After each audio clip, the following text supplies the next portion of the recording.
अब ये लड़ाई अमेरिका बनाम रूस। दोस्तों नमस्कार, मैं आर्यन सिंह, आप देख रहे हैं न्यूज डंका। न्यूज डंका में आपका स्वागत है।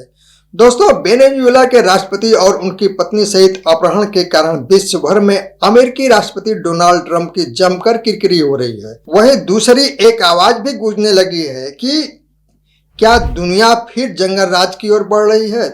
ट्रंप की इस दादागिरी से रूस भड़का हुआ है, तो क्या अब ये लड़ाई अमेरिका बनाम रूस बनती दिखाई दे रही है। दोस्तों, आज सवाल सिर्फ वेनेजुएला का नहीं है, सवाल पूरी दुनिया से है।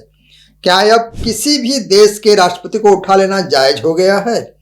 वेनेजुएला के राष्ट्रपति निकोलस मादुरो के कथित अपहरण या अपहरण की साजिश ने वैश्विक राजनीति में भूचाल ला दिया है, और सबसे ज्यादा अगर कोई भड़का है तो वह है रूस।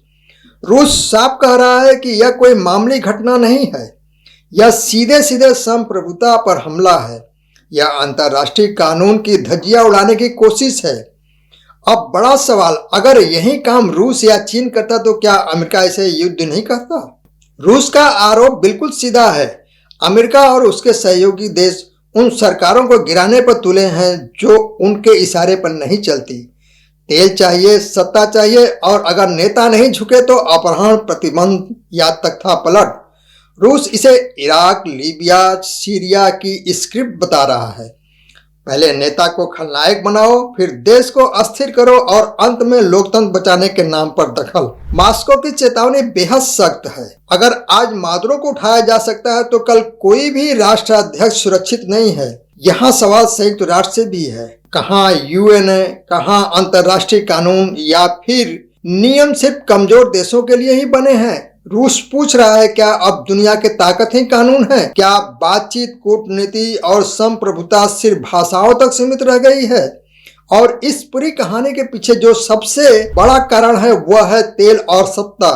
वेनेजुएला दुनिया के सबसे बड़े तेल भंडारों में से एक है, और मादुरो वह नेता है जो अमेरिकी दबाव के आगे झुकने को तैयार नहीं। यही वजह है कि रूस और चीन खुलकर मादुरो के साथ खड़े हैं।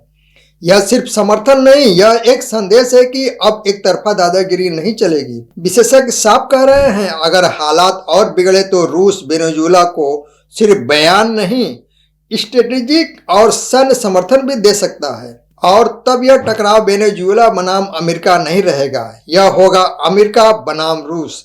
भारत जैसे देशों के लिए यह खतरे की घंटी है, क्योंकि आज अगर चुप्पी साध ली गई तो कल यही मॉडल किसी और देश पर लागू हो सकता है।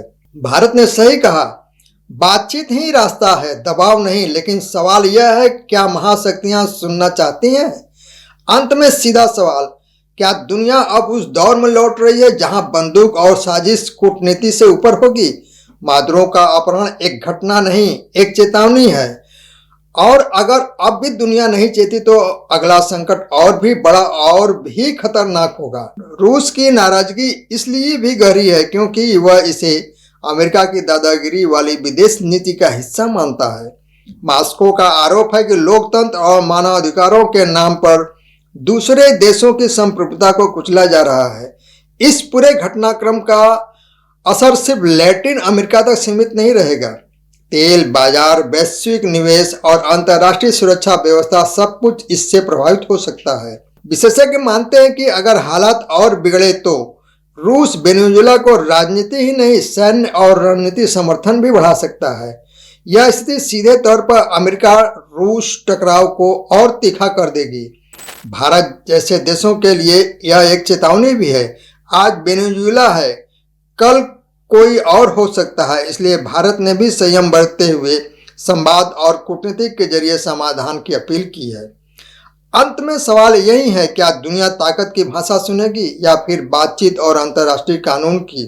मादुरो के अपहरण की घटना ने यह साफ कर दिया है कि विश्व राजनीतिक एक खतरनाक मोड़ पर पहुंच चुकी है, और अगर समय रहते इसे नहीं रोका गया तो इसके परिणाम पूरी दुनिया को चुकाने पड़ सकते हैं। दोस्तों, एक जरूरी बात, आप हमारे वीडियो को अधिक से अधिक लाइक, शेयर और सब्सक्राइब अवश्य करें। धन्यवाद।